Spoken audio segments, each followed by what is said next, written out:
Yo, Oh, welcome to the three of us hanging out. Um, Parker, man, nice to see you. Your laptop works. yeah, I'm glad you got that Norton antivirus working overtime. yeah, yeah. That Ed Norton virus. Yeah, for sure. So all those A+ memes coming in. Yeah. Uh man, so you've been super busy and I know that, everyone wants to know what the famous rock drummer is up to these days. So I Oh, figured, like, jeez. I figure, now that you're the biggest celebrity out of the three of us, Oh, playing, yeah. I don't know about that. I don't know about that. I meant like, in, Yeah. in Nassau County. There we go. So the band and everything that's going on, just like fill us in, man, because how have the wheels been turning with Skycamefalling and like I know the re-release 1020, like just fill us in on everything. Yeah. So the two Warsaw shows were like mind blowing. It was the first time that I was handed like a schedule with everything from like load in to just loading in was crazy because like you pull up to the venue and there's actually like people there like that work there that help you like bring in equipment. I was like, oh my god, this is like amazing. Like we don't have to like kill ourselves or whatever. I was like, so then we load that in and then we load the merch in, and of course me like being the drummer, I start flipping out and I'm just like, I gotta get my stuff together. I gotta get my stuff together. Even though doors aren't for like another like 6 hours or something. They Um, tell you to get there early, that's for sure. Because yeah, what yeah, well, when we played Irving Plaza, it was the same thing. It was like, you get there at a certain time and it's like 10 hours yeah, before. But like you said, they help you. Like everyone yeah, comes out and I'm like, oh, I felt guilty when people were yeah, moving my shit. I'm like, oh no, I could carry my own yeah, headset yeah. stuff. I mean, it was the first time that I've been to that venue, and like, it's beautiful. Like, it's completely I not what love I it. thought it was. Yeah, it's not what I thought it was going to look like. And so then we get everything together, and then Dan Tur, shout out to Dan Tur, Inked Up Merchandise. He did all the merch for the shows, so he met us there. Helped us set up the table, and it was crazy just because it was all new stuff, which was cool. So it was like new shirts, new sweatshirts, hoodie. It was like all this new stuff, So who and came up, like, so all new stuff, like who came up with yeah. those designs? He did, or did you guys have a say? Well, it's funny because if you know the Heineken shirt joke, how we got like a cease and desist letter. Um, this time we decided to borrow a logo from a famous Seattle band, not Nirvana. So if Soundgarden starts knocking at our door, we actually used one of their Okay. old logos, Oh, but I we put saw that. yeah, yeah, Okay, that was cool. I like yeah. that. So and we put Cameron on it rather than Kim Thigh. So we got Yeah. Cameron on there. Okay. But so Did then you have Ecto Cooler on your rider? and no, um, I should have. That's a good one. I So sh- then, the hoodie, since it's a hardcore band, you gotta, do the live shot. You need a live shot. So we actually wound up using a picture from the last reunion at AMH, and that picture was taken by this guy Mark Valentino, who's from Long Island. So we used his and put that on the back of the sweatshirt. And then somehow we got in touch with this guy, John Cantino. I don't know if you know who that name is. Love that guy. Okay, I, beautiful. So you know who he is. I'm just kidding. Okay, all right. So he pretty much created like the incendiary like tombstone logo. Oh, that's So cool. Oh yeah, yeah, I love that. yeah. But then if you look at the guy's backstory, he also does a lot of designs for major league sports teams. Oh shit! Baseball, football, stuff like that. So he Did contact. he I do think. I the think. he did the Cleveland Indians? I don't know if he. Yeah, I don't know if he. Yeah, I I'm get just what you're kidding. saying, but I don't know if he did that one. I'm So Maybe completely. you can get some Sky Cane Falling basketball Yeah. jerseys. yeah, I'm all Like for it. I'm Kiss. all for it. I'm all for Yeah, it. man. So so he did the long sleeve, which is pretty cool. That almost looks like a lot of people were like, oh, this looks like a Harley Davidson kind of like biker, long sleeve. And then he's ultimately the guy that did the layout for the 1021 re-release. So he's been working closely with us. And so everything gets set up at the venue, and then we go, I guess we go to what's known as the green room and go upstairs, and I see the guys, from Poison the Well, who I haven't seen in Jesus, probably close to like 20, 25 years. Did they think that you were? Did they think that you were one of their cop friends? I thought they were getting arrested right on site right there. And so that was cool, just seeing them, and just catching up with them. And the cool thing was, what was the deal with them? So like, because they're on a reunion run too, yeah, right? yeah. So they were doing the it was the anniversary of you become you, you before, yeah, which is the major label one that they put out, You Come Before You. And so they were doing a run, not just kind of like an anniversary, and they reached out to us, and I was like, oh, yeah, we sat down and we talked about it, and we were just like, this is going to be stupid if we don't take this opportunity, just because we used to play with them constantly together. I mean, everything from like Orlando Magic Fest back in like the late 90s to like an Audi's Basement, we played together back in like 98 or 99 or something. And I mean, so it was great, catching up with them. And then their guitarist, this guy Vadim, actually used to be in this band called This Day Forward that we used to tour with and play with a lot. So it was kind of like a double reunion. And then, seeing the guys from Indecision was a blast because we used to play with them constantly. So it was just great, I guess, hanging out with everybody, and then playing music was just a bonus. Yeah. And so, I mean, it was great. I mean, just like we played the first show and it was cool. Obviously, everybody was, kind of making fun of me because they were like, why is this guy so nervous? Why is this guy so nervous? And you're like, because if I stop playing, we're all fucked. Well, yeah. Well, so there was that. And then that was actually the first show that I've played since I stopped drinking. Okay. So sobriety is a motherfucker, so like, not that I would get like blitz drunk before shows, but I would have like take the edge off. 2 or 3 to calm my nerves. And like, I have 2 or 3 now, like I'm going into the emergency room because I'm not going to stop. So I mean, that was kind of just, the first thing that I had to do is just get out of my mind. And so I mean, it was awesome. Like we did, like, we had an intro with like, this whole, there's a projection behind us, so we had this whole visual thing going. But real quick, how do you pick the set list too? Like, so you guys, once you, all right. So first of all, let's just rewind back a little bit. How'd you guys end up on these shows? So Poison the Well actually reached out to us directly. Okay. And they were like, hey, like, we're doing these shows. Well, at that point, it was just a show. We're doing this show. Would you guys want to come on it? And that was supposed to be the Saturday show. That show sold out, I think, in like 7 minutes. So then they add Friday's show, which is what they do. I love when they do that. Yeah. So they literally just add, and it just says Poison the Well on there, plus guests.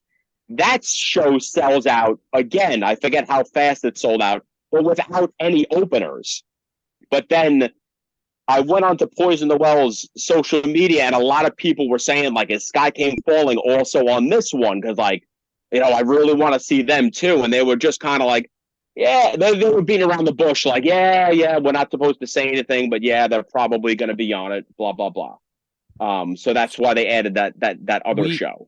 So when we played the 3 TBS shows, it was only supposed to be 2. It was supposed to be one on Long Island and one in Jersey.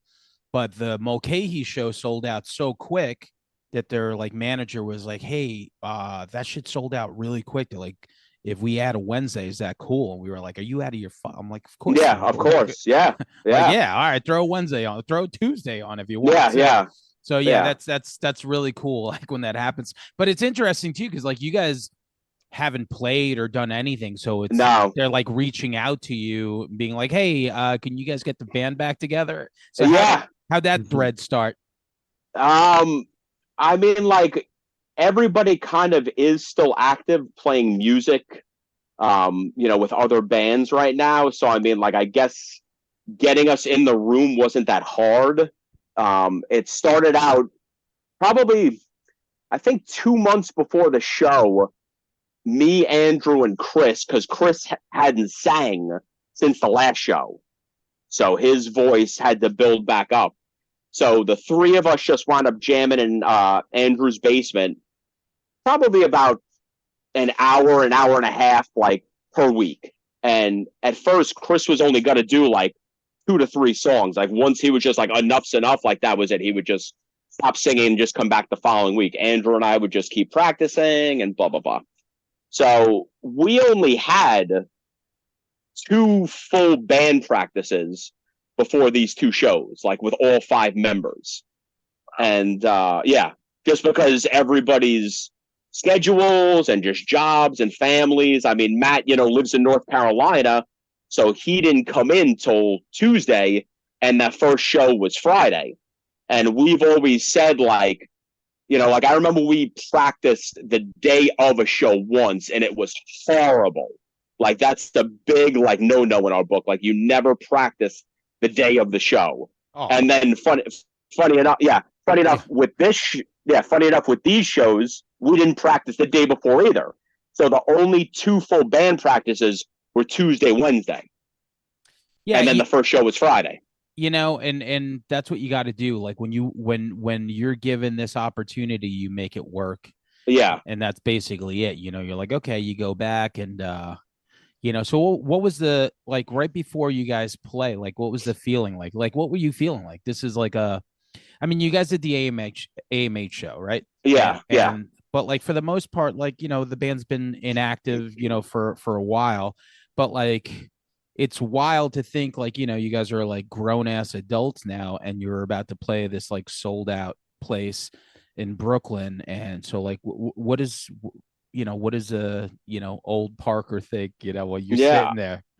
I guess I just kind of have, like I said, like, once again, like, the sobriety thing now, because, like, back in those days, like, I'd be checking the set list. I'm like, 2 more songs and I can get drunk. 1 more song and I can get drunk. All right, we're done. Let's go get drunk. But now I'm just like, now I just kind of have, like, a fuck it attitude. Like, I'm here, I'm gonna have fun, like, and that's it. Like, I know that we're gonna sound good, like, not to sound like an asshole or whatever, but, like, I know that we're all, like, good enough musicians that, like, 2 practices we're good to go. And then, like, between the reaction and, like, I mean, just, I couldn't believe, like, how well the pre-sale for 1021 did with these people not even hearing it. Like, and I would just keep going back to, like, the merch booth, and Andrew's just like, holy shit, like, another 5, another 10, another 15. Holy shit, this guy just bought one in every fucking color. Like, this guy bought the bundle pack and blah, blah, blah. I was like, I heard you bought a house in North Carolina. Is that true? Yeah. Well, Massapequa Park, that's the best I could do. There you go. That's not bad. How long was your guys' set? How much time did you have? So it was a half an hour both days. And, we kind of have, not long songs, but I guess for, like, a hardcore band, like, longer songs. Right. And then, you always have to, at least for, like, a drummer, you always have to put in, like, that oh shit factor. Like, what if my double bass pedal breaks? What if I break, my snare head? So then you have to, figure out how much time is going to be spent to fix that. Then you have to almost lose a song. So, like, which song then gets taken out? And then, us, because, we felt like being, jokesters, we almost had 2 different set lists from Friday to Saturday. There was a couple songs that we doubled, but, like, the main reason why we did that was a few people did buy for both nights. And we were just like, well, instead of you hearing the same 5-6 songs Friday into Saturday, like, let's play a couple different ones. Yeah, I would do. Yeah, I agree. That would be, that would make sense. Yeah. So what was, like, like, once you start playing, like, you're like, what was the first song that you played, and just, like, did everything just kind of go away? I mean, like you got to be in the moment, like you're Yeah. out there, like you probably just don't want it to end, right? After like when you're Yeah. playing the last song on the first night, you're probably like, fuck, Yeah. can't wait to come Well, back here. I mean, like we kind of going into these shows, I think we definitely put together like a good, I don't want to say like team of people because it sounds stupid, but like, you know, yes, I played drums. Yes, I've played drums since, 1994, but I'm not, I guess, a smart drummer. And luckily enough, like I'm friends with a lot of smart drummers. I'm in a chat room with smart drummers, filled with people like Chris Nolte, Dan Lamelli, Joe Ciato, Vito, and I actually had Vito do my drums for this show. Oh, cool. Like I don't know how to tune drums. I don't know how to read music. I could play music, but that's pretty much as far as I go. So, so I asked Vito like probably about a month before this show. I was just like, yo, like my drums have been like locked away. They're probably filthy as shit. The heads are old. Like, can we get these things sounding and looking good? And he was like, hey, it's like, no problem, man. And like, I cleaned these cymbals and they were fucking filthy. Like, these things hadn't been cleaned since the last reunion. The heads hadn't been changed since the last reunion. And, by the time, Vito worked his magic, they sounded and looked brand new. Amazing. So like, yeah, so like going into that show, like I knew that I didn't really have anything to worry about. Like I knew that the drums were going to sound good because of what he did. I knew that they were going to look good because the fucking cymbals were sparkling. Like I remember like setting them up and going to the floor and looking at them and, you could see them fucking sparkling. You walked in there with the swag of a 1988 Yeah. Lars Ulrich. Yeah. And the cool thing was like I invited Vito to come there the first night. I was like, you know what? I'm like, it's the least that I could fucking do is have this guy here, like, in case the shit hits the fan. Like, he's side stage and he can fucking, throw me an extra snare drum, bro, or some shit like that, But I mean, yeah, it's when you say shit like that, it makes sense to me because like I don't know anything about guitars. Like, yeah. I don't know shit. I just know sound, and if I play something, I'm like, oh, this sounds cool. And whenever, like, I just recently, like maybe like a few weeks ago, like I went to a friend's house to go watch some UFC fights, and there was this one dude there that I've never met, and like he's like, oh, because I had my equipment with me. Maybe we played a show somewhere, and he's like, oh man, this JCM 900, he starts like gearing out to me, and I was like, bro, I'm like, I don't know. Yeah. I don't know. I don't know. I don't know anything. I just know that I bought this, and if I plug this in, I could make noise. So like when I play, that's what it is. And so when it comes to like drums, I mean, I guess that's it. You just basically like you write your shit by feeling, right? Yeah. I mean, people always like ask me. They go like, how do you know what to play? And I pretty much say like, I play what I would like to hear. Yeah. Like if you play me a song and I'm like, oh cool, that's a good drum beat, like that's probably something that I would play. Like that's what I try to do. Like I play what I want to hear. Yeah. Yeah. For sure. I know. I know sounds basically. Yeah. Sure. Yeah. So I mean, that was great. Vito. I mean, the rest of the band, luckily are all gearheads, so none of them really had much, I guess, to worry about. But I mean, the show, like, so the first show, everybody kind of called it like a warm up. They were like, oh yeah, that was cool, blah, blah, blah. So like we finished and then, the venue was nice enough to let us leave all of our stuff there since we were playing which was great. So we played there the next night, merch, everything. Obviously we had to get some Brooklyn pizza because that was, half the reason why Matt came in from North Carolina. No pierogies over there? I did get some the next night. Yeah. But like, come on, like it's pizza or nothing, like when you're going in there. I don't like pierogies. I don't like pierogies, but like Warsaw is famous for their pierogies. Yes. Yeah. So I mean, so we left the first night.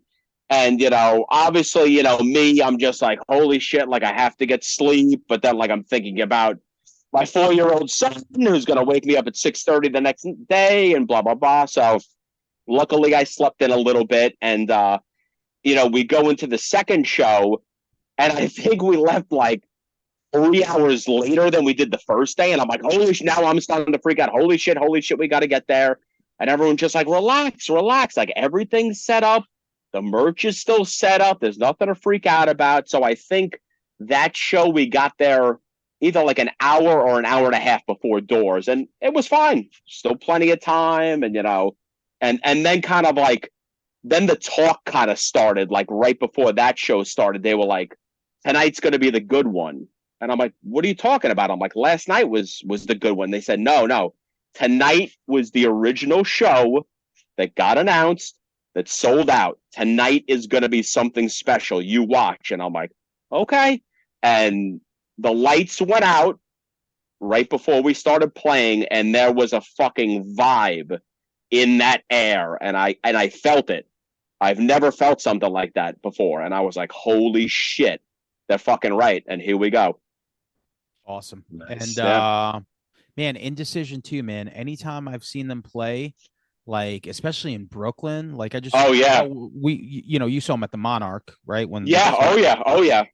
Like every time I see that band play, like their fucking crowd just like oh yeah. I mean, you talk about like old like hardcore drummers, like Pat is like, I call him almost like he's almost like the scientist. This guy, Pat, who plays drums for Indecision, one of my favorite, I don't even want to call him a hardcore drummer because that's almost like downgrading him. He's a great drummer, this guy. And it's so we finish and he brought his son to the show and he starts bringing a rug out. And I'm like, what's this guy doing? Like, there's a rug here. So I'm like, what are you doing, man? I'm like, there's a rug right there. He goes, that's not a rug. This is a rug. And yes. And he unravels it, and he's got tape marking where all of his fucking cymbal stands and tom legs. And I'm like, wow. I'm like, this guy is like a fucking like something else. I'm like, this guy's like a scientist. Like how he sets his shit up, like the correct height. Like there's no struggling. There's no questions. Like, So you guys play and man, so what was the vibe like, at the end of the show, like Poison the Well does their last show, that does their last thing there. And like, at that point you have to assume you guys are going to do something more, right? You guys automatically felt that way. Like, okay, Skycamefalling, maybe we should play one more show. Maybe we should. Do So I did forget. So the morning of the second show, that's when Furnace Fest actually went through. So now people that know or don't know about Furnace Fest, Skycamefalling actually did play Furnace Fest back in 2002. I was already out of the band at that point. It went away for a lot of years. It's this fest in Alabama, and it came back. This is going to be the 5th year, and it's the 5th and final year, because the lease runs out of where they're doing it. So it is going to be the biggest one. That's what I've been told. And shout out to Adam Harris, who's part of the team over there. Yes. Who was at, I think, both of our shows, which was great to see him. And so they had asked us actually for 4 years in a row. And unfortunately, we couldn't do it. Just the stars didn't align, blah, blah, blah. So this year, we kind of had one of our friends who's, in the biz reach out to them, Skycamefalling is available. Like they would love to do it, blah, blah, blah. And they said, yeah, so that absolutely. We would love to have them. So and then most importantly, you'll get to have some of that Alabama pizza after the show. Yeah. Some of that Alabama black snake, maybe, So then the second show, I'm backstage packing my drums up, and I forget who, somebody grabs me from the band and they're like, yo, there's this guy over here and he wants to talk to you. And I'm like, all right, like whatever. So I go over there and there's just this guy standing there, didn't know who he was, blah, blah, blah. And I'm like, hey man, I'm like, what's going on? And he points to the table and he goes, you're the drummer of this band. I'm not even going to try and do the accent because it'll just sound Russian, and I'll explain later. And I said, yeah. And I go, yeah. and he goes, what kind of click track do you play to? And I say, I don't. And he goes, you're a fucking machine, man. I already know who it is. No, no, no, no. So this guy, I mean, I hope for this guy's sake, he didn't just come in for us. He had plans to see like New York or something. But this guy came in from Australia. Oh, I thought he had one arm. I thought that's what you were gonna say. No, no. It was Yahoo Serious. Yeah. Yeah. So I mean, just shit like that. I'm like, wow. I'm like, people still fucking care. Like, I met a couple that drove from Canada that literally told me they're sleeping in their car that night. Like, we have no, like we have no money for a hotel. We spent all of our money like on gas tolls and buying Skycamefalling tickets. That was And we're gonna be low key their way of saying, "Could we sleep over?" Yeah. So the best and the nicest that we could do was we gave them 2 hoodies, 2 free hoodies. So we said, you know what? This is the least that we can do. If we had Skycamefalling comforters, maybe we could have did that. Yeah. Feety pajamas, maybe. Let me tell you this, to interject real quick. Speaking of places, people coming to places, we played a show at the Kingsland, and we see these 2 hippies roll up on bikes, and they were looking for the band Playing Dead, and we're like, oh yeah, we're playing tonight. And then we're like, oh, who else is playing? They're like a Grateful Dead tribute band. And we were like, no, definitely not a Grateful Dead tribute band. And they're like, are you kidding me? They're like, we just came from Jersey. We parked at the bridge and we rode our bikes here. And I'm thinking like, wait, what, like how, like you don't check anything? So those 2 people came to see us, but not really. Yeah, so yeah. It's very relatable. Not to change the subject real quick, but is that a Teddy Ruxpin over your shoulder? Yes, it is. Yes, it is. Wow. Wow. That's an OG right there. Yeah, that's an OG right there. Holy shit. Yes. So and the cool thing was, so the second night, I mean, I guess I'll just kind of jump into 1021 like real quick. So Will Putney was involved with 1021. So he's who did the remaster, and we're sitting at one of the tables, and Matt, my bass player, spots him. He goes, "Holy shit!" He goes, "I think that Will Putney's here." And I'm like, "Really?" And I look over, and I know what he looks like. I've never met the man, but I'm like, "Holy shit, that is him!" So we go over and introduce ourselves, and really cool guy. And it turned out that so he's in that band Better Lovers. And Better Lovers came to the show actually to watch Poison the Well. So it was cool that we actually got to meet the guy that worked on our record, like accident, I guess. So Better Lovers, that's basically Every Time I Die plus the singer of Dillinger. Is that the band? Yes. Okay. Yes. Yeah. Cool. So I mean that was cool. Like I said, we met him by accident, and Matt Beal did some pictures for us, which was awesome. And then this guy, Brandon Gomez, who actually, he mainly does pictures for The Sleeping. I had never met him. Cool guy, did some great work for us. So, leaving the second show, I definitely left in like on cloud 9, just between like the amount of people that still cared, and like just people saying like, what's next? And I'm like, whoa. I'm like, slow down. I'm like, yeah, like I got to go to work Monday. Yeah, I'm like, let's take it easy there. I got a 4-year-old at home, But did Sarah look at you like a hot 22-year-old after you were done playing?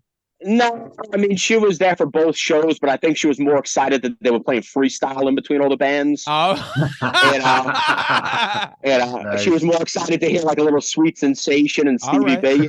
Hey, yeah, okay. I get it. Or TK action, I was just gonna say TK. Yeah, TK rules. A little cover girls, And then don't you have another show, right? Like you have, aside from Furnace Fest? Yeah. So getting into the vinyl real quick. So we're going to have this. So this is actually the test press right here, which is pretty cool. And we should have them in our hands by April.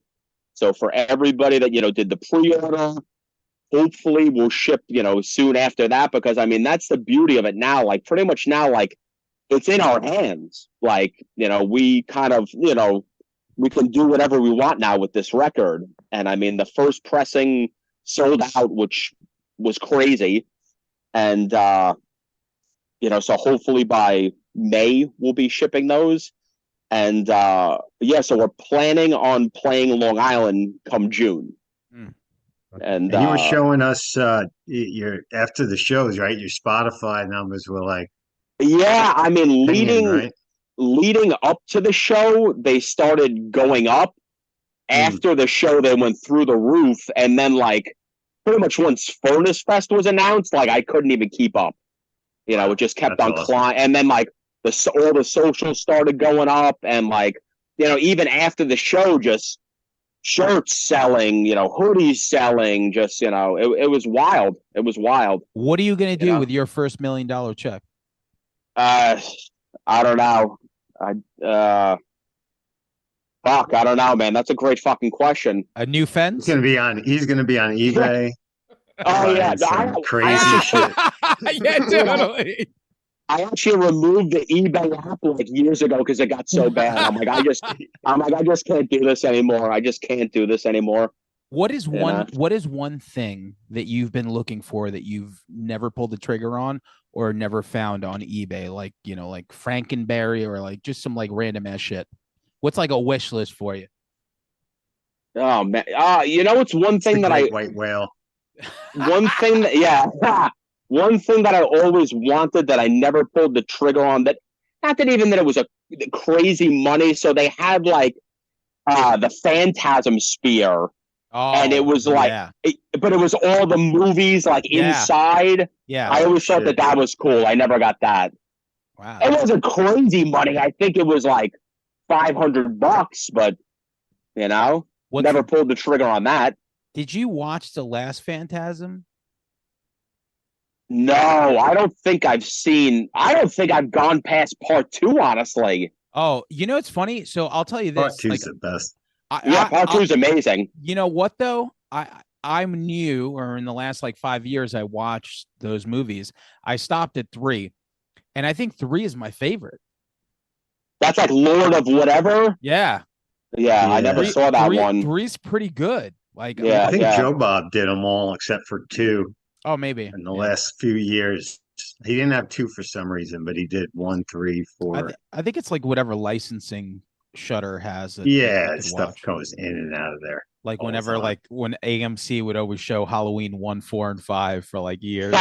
It's like, what the fuck? So, are you still buying a lot of physical media? Are you still collecting? It's funny. Like I thought about it today. So the last, I guess, big purchase that I bought was they did like a Night of the Creeps release, and it was like the Blu-ray, a poster, and a Tom Atkins figure, which is where the fuck he's over here somewhere, the figure. But I think that was the last, and I don't know if that was Scream Factory or somebody put that out. And I remember I bought that before Grant was even here, so that was probably the last big thing that I bought. Does your son ask you, Dad, why do you keep the figures in the box? You can't play with them. Like, I don't get it. Yeah. Well, it's funny because, like, not that he's getting into horror, but, like, we do this thing when it's, like, bath time called, like, the Monster Run, where I, like, I chase him up the stairs and do, like, this, like, scary noise or whatever. And then, like, we read, like, the book, like, Are You My Monster? So it is starting. It's not there yet, but it's slowly starting, I think. Yeah, because I mean, like, you go down there, like, I mean, he loves the fucking Pet Monster. He loves it. He's always like looking at it and smiling. In the first episode of this show, this is 179, and we did so many like random ones. I think we've done like over 200 episodes by now. I remember we talked about the Saw dental floss, Saw 3. Yes. Yeah. Bringing it back around today. We thought it would be fun to, so to give a little backstory. Anytime we would post something on Facebook, a movie, like let's say we would say Maniac Cop, Parker would always say the M section because he takes pride. I do. I do. He takes complete fucking Yeah. pride in his DVD and movie collection. So I thought it'd be fun for like me and Langan to like pick a couple of random letters, and then for you to go to your wall, Yeah. and pick what you feel is a good underrated or representation of that letter. So Okay. you know, let's do that for you know, the tail end of this episode. So Langan, you want to give him a letter? B, baby. Yeah, B for the Bryans. Go pick something for us. So, you know that I had to be prepared for this, right? Yeah. So I legit wrote down every letter of the alphabet and went over to the racket. So this is already. So I'm ready to go. So now, so B. So the letter B is actually a 4-way tie. Okay. So we got actually a movie that we were speaking about, you know, recently because you posted a picture of Duff from MTV. So Blank Check is automatically like the kickoff. Shout out to Brian Bonsall. Dude. So I got to go Blank Check, Band of the Hand, which is an amazing movie. Say that again. The Band of the Hand.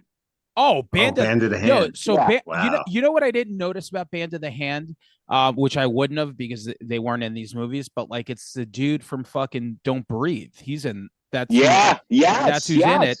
And also Hedwig from Hedwig and the Angry Inch is in that movie. And like rewatching it because it's on Tubi.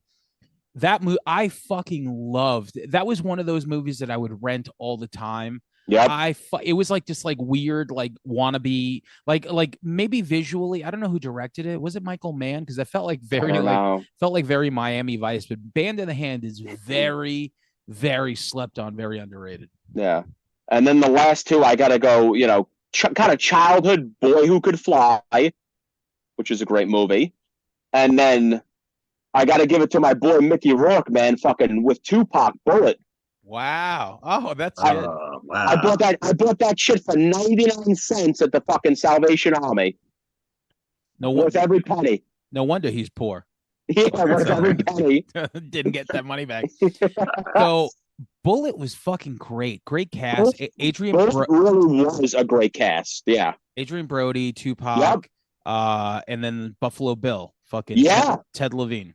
Right. I just tell everybody that he almost played us. You know, he's like a Vietnam vet in Bullet, and like that's right up there with that Buffalo Bill character. Like he's fucking crazy in Bullet, man. Like walking around in his underwear, like with no teeth, and like fucking great actor. That guy. That guy's always good. He's the badass version of the uncle that lived in the attic of One Crazy Summer, basically. Yeah, nice. Yeah, Uncle Frank.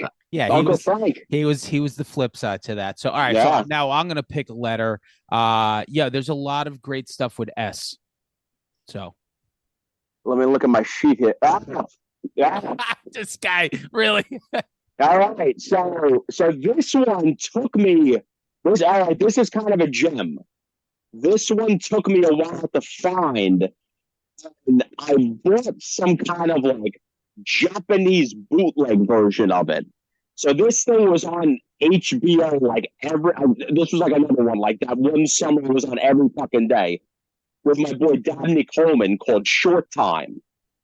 So this was like the 80s like mix up. Oh, he goes to the doctor and they screw up his medical records where like instead of the guy completely fine, you know, the medical records get screwed up and now he's dying of like cancer or something. Oh, yeah.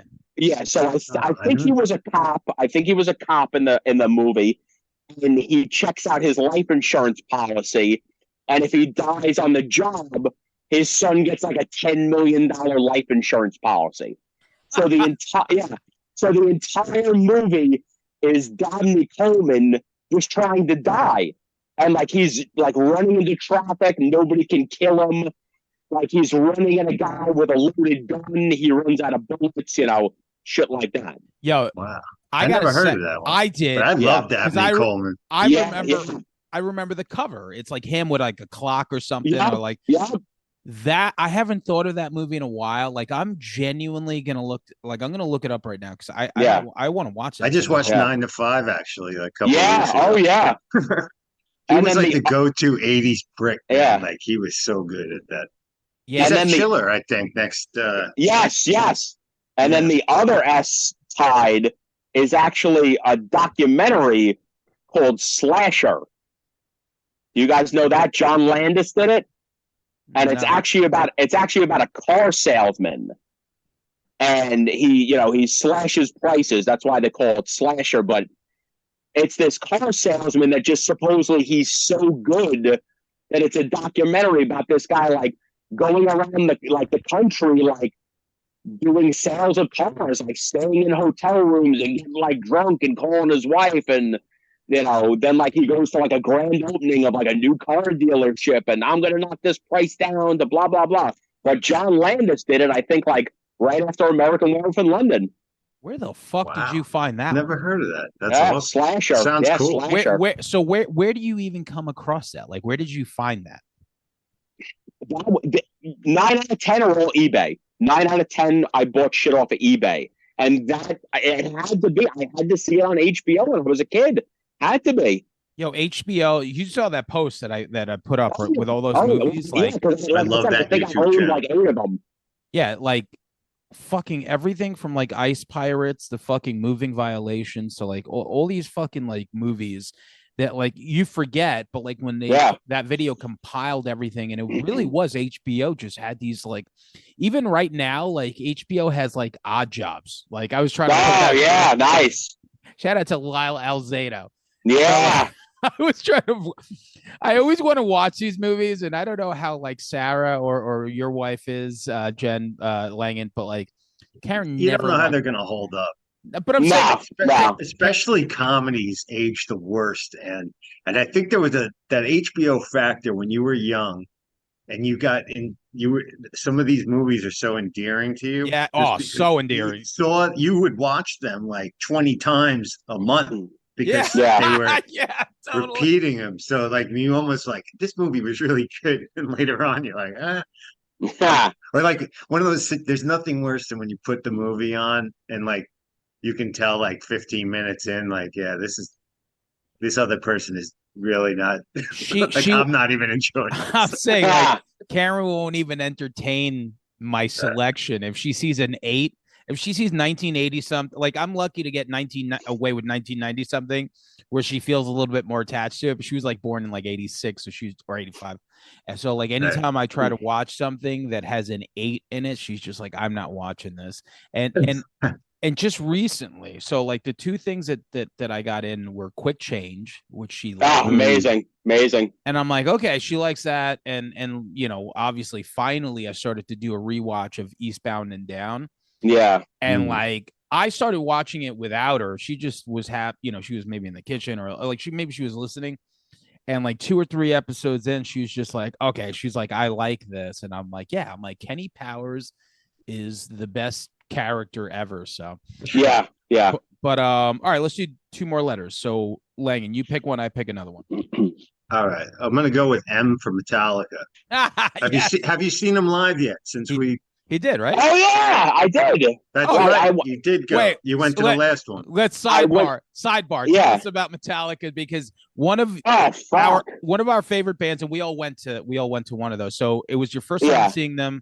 First time ever. Yeah. So I went with Joey, who plays bass in my new band. Yeah.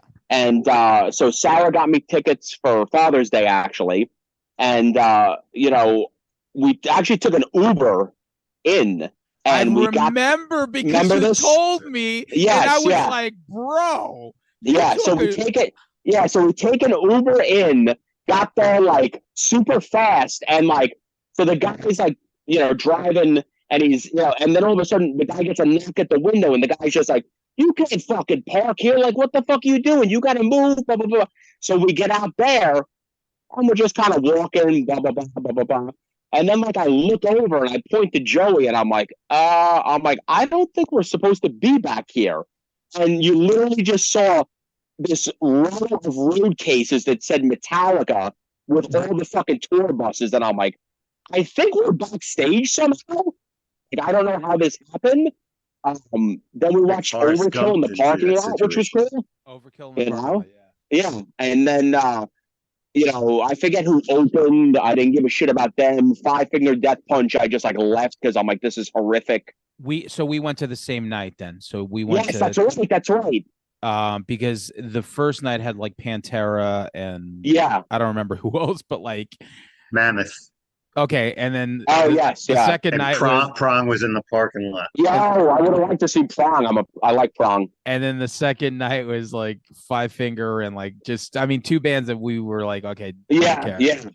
yeah. I think they were great. Honestly, I thought that they were great. Like I never saw them. I mean, I thought it was amazing that Lars, had 5 different drum sets that just kept on moving. Yeah, Yeah, that was cool. Yeah. I mean, yeah, it was cool. No complaints. All right, so back to M. Give us some M. Yes. Movies. All right, so M. That man, that's a good one too. All right, well, so did you say moving violations already? I Did you did. bring that up? Okay, so we're gonna scrap that one. But we still got a tie. We still got a tie for 2 movies here. So Okay. I fucking love this movie, man. This is a good one right here. So the first one is Miami Blues. Good one. Great fucking movie. Great I fucking don't know movie. that one. Oh, really? Who's in that? What is? Alec Yeah, Baldwin. Yeah. So I saw Alec it. Baldwin, I don't even know what you would call him, like a fucking He's a crook. swindler, like whatever. So, so like he, pretends that he's like a cop and like steals like a Fred, what was it? Fuck, what was the guy's name that he steals the badge? Fred, yeah, he had the fake teeth in the movie that he knocks him out. Fred Ward? Was it Fred Ward? Maybe that sounds right. Yeah. So he steals Willard? his badge and I'm not. Yeah, it's Miami Blues. He steals drugs and sells drugs and blah blah blah. But it's like typical scumbag Alec Baldwin, like '80s scumbag Alec Baldwin. Yeah, he steals it from Remo Williams. Yeah, there you go. And then the tie, I actually remember seeing this movie in the movie theater, and probably when she was in her prime, Kirstie Alley, with John Larroquette. It's called Madhouse. Madhouse. Nice. Yeah. So that is prime. That is prime Kirstie Alley. R.I.P. Yeah. What a great movie. So it's just, it's the typical 80s, he's got a good job, she's got a good job, and then out of nowhere, this guy's brother just decides to come visit and just doesn't want to leave. This guy just doesn't want to move out. And then his wife fakes a pregnancy. She falls and says that, the baby's injured. So, like, they move into their bedroom, and then, like, the kids take over the living room, and then, like, there's a drug bust involved, and the fucking 80s, man. Best movies. You know what? You've never seen that, Langan? No, I've seen that one. Yeah. Kirstie Alley. I mean, that was like peak. Like she was like, is a big Cheers fan. Yeah. Shelley, Long was okay. Like she just wasn't really attractive to me. But like when Rebecca, aka Kirstie Alley, moved in, it was just like wow. Like this. Yeah. She is fucking smoking hot. I thought she was hot in Runaway too, because I had to get a Gene Simmons plug in there too. Hot. Yeah, that's right. So if Skycamefalling made basketball jerseys, what number? What number would be Parker's number? 32. 32. 32 because that was the number on our first bus. Actually, was 32. So the original Skycamefalling shirt was a Skycamefalling PAL shirt, and then on the back it had the number 32. There you go, Parker 32. Yeah. All right, so I'm going to pick last letter. I'm going to go with C. That's all right. I mean, she was one of my OG crushes. My third OG crush, Estelle Getty. Miss Jennifer Connelly. Oh yeah, career opportunities. Yeah, absolutely. Okay. So Frank Whaley. Shout out Frank Whaley. So, I mean, when I remember seeing that in the movie theater, and I was like, what the fuck is a Target? Because Target wasn't here yet. and then you got Little did you know that would have been half of your future. dude, I'm telling you. I've spent many Friday nights walking through Target, completely unhappy, but sometimes I end up there. And then you had John Candy for a quick cameo because John Hughes did the movie, but I could still watch that fucking movie. I love that movie. Awesome. Yeah. All right. Well, listen, this has been fun picking stuff from Parker's wall. So all right. Yeah. So the future of Skycamefalling is there. You're also playing in another band with a whole bunch of people that we know: Derek Sessions, Joe Hess, Yep, Mike Milano, and Joey from your old. I mean, I guess it was right. He was in the band that he was in Anoint the Sick with me. Yeah, that's what it was. Yeah. So we're looking forward to that. But I know. Well, so basically, now that the Skycamefalling thing, I mean, you guys aren't practicing, so I guess you. No, I mean, all that we're just kind of doing now is like waiting to like announce, like I said, the June show with the lineup, the venue, so and so, and then we're just gonna do Furnace Fest. And just, I think we're kind of like at the age now where it's like, if we get offered something and we can do it, we'll do it. As far as like no reason not to. I mean, as far as like, because a lot of people have asked like, well, are you going to record like a new album now? And like that, I mean, I guess never say never. That's not in the cards, but I mean, we have been talking about if we did go back to the studio, there are a couple songs from 1021 that didn't get released that still kind of hold up, that still kind of, sound like something that would come out today. So, like, if we did decide to put something out in the future, those would probably be the couple songs that we would pick from first. That's cool. That would be great. Yeah. Because, those are things. And how do you store that? Like someone just had it in like a hard drive or like well, so when we originally started talking about this, like we had to dig up the original tapes from like the original recording, and somebody still had them, and so those other songs are still on there as well. Very cool. Man, it was great catching up with you and all that other shit. So thank you.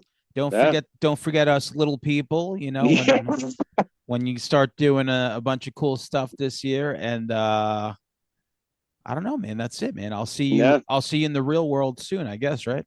That's it, man. I'll be I think my next venture out. I mean, I think I gotta go see Broadcaster. My buddy Vito's band is back together in Broadcaster, so I think end of March they're playing at that Nostalgia Bar in Bethpage. So cool. They'll be going. I'll probably be there. Well, I'm actually putting out. So we did the podcast with them. Yeah. Oh, that's right. Yes. So I'm gonna put that out tomorrow because they're putting it out tomorrow. It's 2. So we talked about our favorite guilty pleasure songs, and nice. I should have thrown in some fucking freestyle. Oh, maybe I did. John Cicada, like that song's pretty close to freestyle. Yeah. That's close enough. So yeah, cool, man. Hopefully you enjoyed that Faces of Death shirt that I finally got. I did. Thank you. Yes. So, guys, I will see you guys soon. Later, Later, guys. Bye-bye.